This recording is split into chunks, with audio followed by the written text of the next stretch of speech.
Delikado yung pinapagawa nyo. Ilang minuto na lang, sasabog na yung bomba. Wala akong pakialam. Just do as I say. Tanggalin mo yung bomba ngayon na!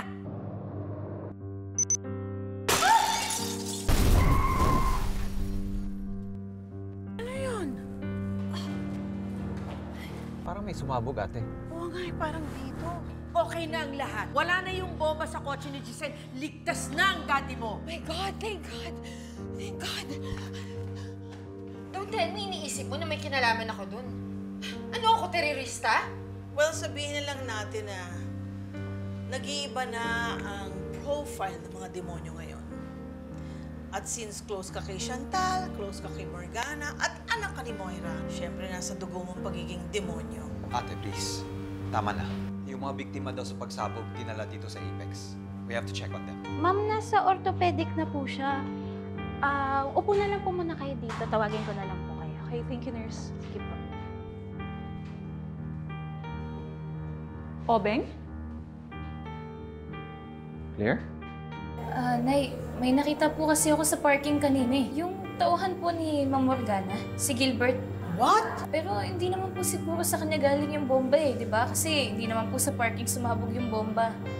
Baka nagkataon lang po na nandun din siya.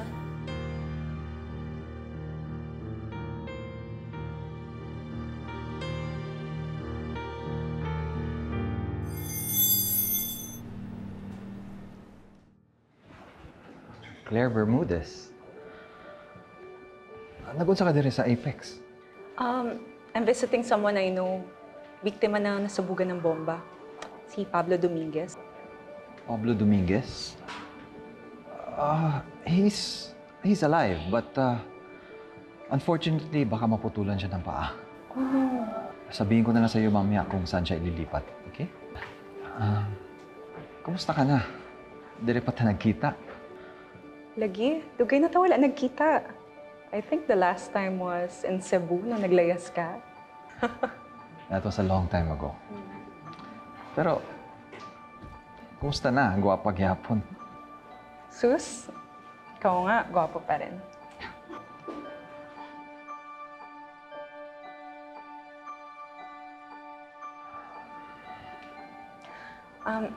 RJ, I heard about your dad. Sorry, hindi ako naka-visit nun. I was in the US. I was fixing my divorce papers with James. It's okay, I understand. But I'm sorry to hear about your divorce. You should congratulate me. I'm in a good place now. Buti nga hindi kami nagkaanak eh.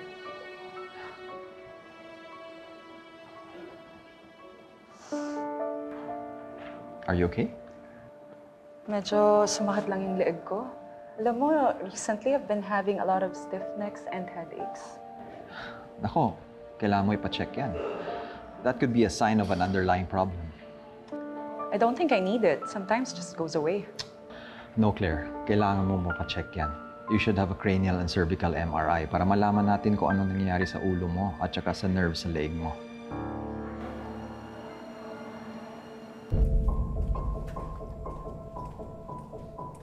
Morgana!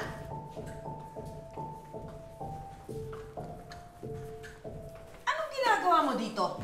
Hindi ba bag ka dito? May ikaklaro lang kami. May kinalaman ka ba sa bombang sumabog kanina? Nakita ni Annalyn yung tao mo. Nandun siya, malapit sa kung saan sumabog ang bomba. What? Isn't it suspicious that when a bomb goes off, you or your people appear? What are you trying to say? Ay! Slow ka pala eh. Ang ibig sabihin ni Ma'am Giselle, ikaw lang ang pwedeng magplanta ng bombang yon dahil ikaw lang ang impacta. Kayo ng mga kabagan mo at kalahi ni Moira. Ano? Sandali. Hindi porket nakita ni Annalyn si Gilbert, ay siya na yung nagpasabog. Don't accuse me of things I didn't do. Kayo nga itong may atraso sa akin eh. Lalo ka na, Giselle, hindi mo pa pinagbabayaran ang mga ginawa mo sa akin. Wala kang napatunayan sa mga accusations mo, kaya tumigil ka! Eh di bakit ako ang dinidiin nyo, ha? Hindi porket nakita ni Annalyn si Gilbert, eh siya na nagpasabog nun. Nag-iisip ba kayo? I don't think it's fair na pagbintangan niyo ako just because nakita niyo yung tauhan ko. Unang-una, kung talagang gusto ko kayong pasabugan, edi sana dito na lang sa ospital. O hindi naman kaya sa sasakyan niya mismo. Bakit sa ibang lugar? Oh, come on, Giselle. Ang sabihin mo, paranoid ka na. Dahil natatakot ka na gagantihan kita sa lahat ng kasamahang ginawa mo sa akin. What's the matter? Kinakain ka na ba ng konsensya mo, Giselle?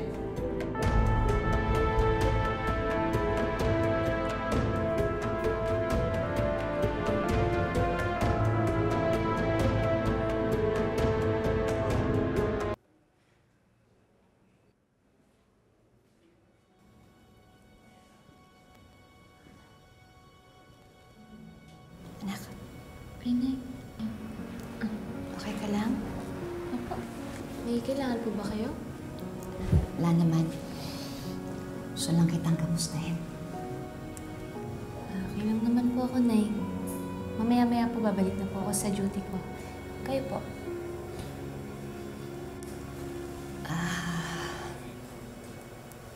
Pinuntahan namin si Morgana kanina. Meron lang akong klaro. Pero tama nga eh. Hindi naman natin pwedeng isisi sa kanila yung nangyaring pagsabog.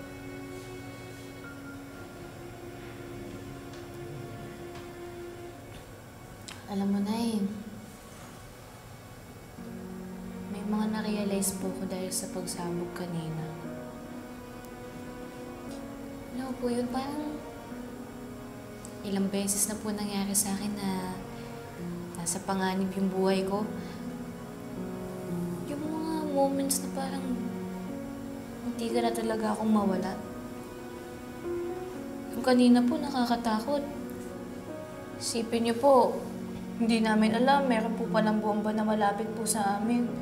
Eh di kung nagkataon po pala, baka wala na po ako. Si Tita Jess at saka si Tatay.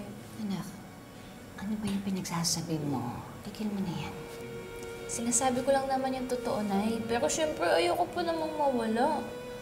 Syempre, gusto ko na makasama ko pa po kayo. Na baka naman, magkabalikan pa kayo ni Tatay. Na mabuo pa yung pamilya natin.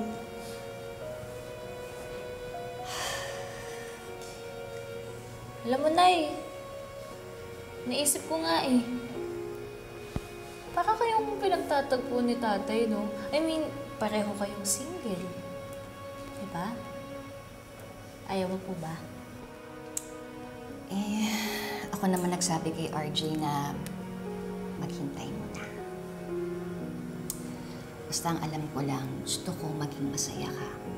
At yun ang gustong-gusto kong ibigay sa'yo. Ang sa akin lang, Nay. Sa mga sinabi ko sa'yo, na-realize ko nga na life is short. Baka lang magsisi ko. Ikaw bahala. Ika nga dito kung ano yung sinasabi mo. Ay, Nay, kailangan ko na po pala bumalik sa duty ko. Ay, sige. Sige po. Dito muna ako. Sige po. Kiss mo lang po ako.